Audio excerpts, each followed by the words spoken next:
Mesdames et messieurs, bonsoir et bienvenue dans cette nouvelle édition du journal mensuel du PIF2. Ce soir, nous faisons un tour d'horizon sur les principales activités du mois de mars. Au sommaire de cette édition, nous irons d'abord sur le terrain pour un focus sur le renforcement des capacités avec la formation des leaders de groupement pour la mise en place des pépinières. Nous aborderons ensuite la formation des points focaux en gestion des plaintes, accompagnée de la dotation en moyens de fonctionnement pour plus d'efficacité sur le terrain. Nous reviendrons également sur la participation du PIF2 à la Journée internationale des forêts 2026, un rendez-vous majeur du secteur. Enfin, zoom sur le renforcement des compétences des agents du projet à travers une session de média training pour une meilleure prise de parole dans les médias et en public. C'était les titres. Place maintenant au développement de l'actualité.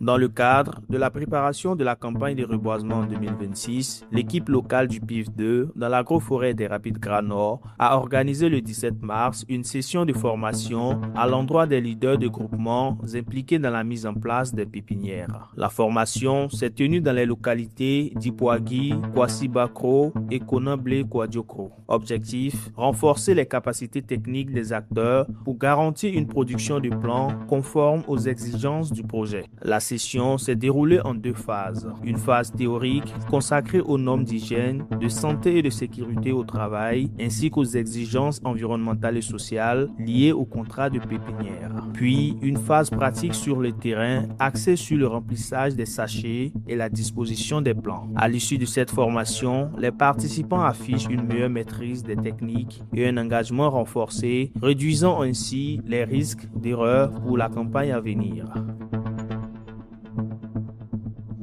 Les 24 et 25 mars, une session de formation s'est tenue simultanément à Abidjan et à Bouaké au profit des points focaux chargés de la gestion des plaintes des communautés situées dans les zones d'intervention du PIF2. Cette activité s'inscrit dans la continuité des sessions déjà organisées à San Pedro et à Diokwe. Objectif, renforcer les capacités de ces acteurs de terrain afin d'assurer une écoute efficace des populations et une gestion rapide des préoccupations, y compris les plaintes sensibles. La formation a combiné apports théoriques, exercices pratiques et mise en situation réelle avec des évaluations en début et en fin de session pour mesurer les acquis des participants. En clôture, chaque point focal a reçu un kit de travail pour faciliter ses interventions sur le terrain. Une démarche qui traduit la volonté du PIF2 de placer les communautés au cœur de la gouvernance forestière.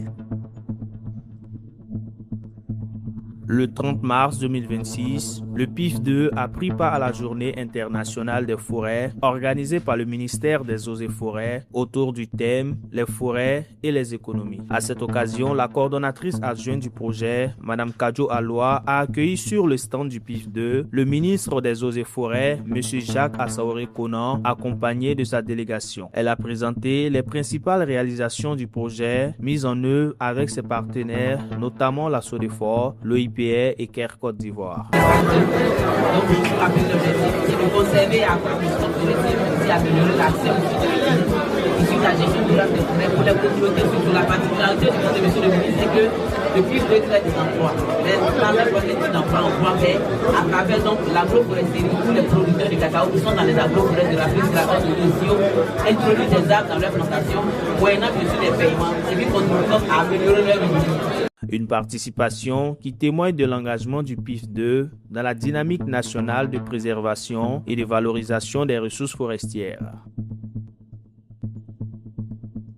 Du 30 mars au 1er avril, le PIF2 a organisé un atelier de formation dédié à la communication dans les médias et à la prise de parole en public. Destiné aux acteurs du projet, cette formation visait à améliorer leur capacité à porter efficacement les messages du PIF2.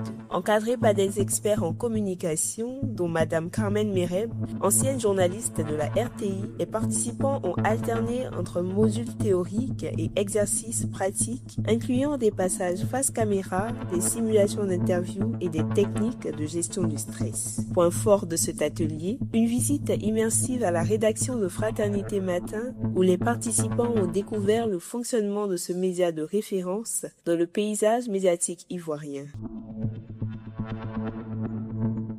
Ainsi s'achève cette édition du journal mensuel du PIF 2.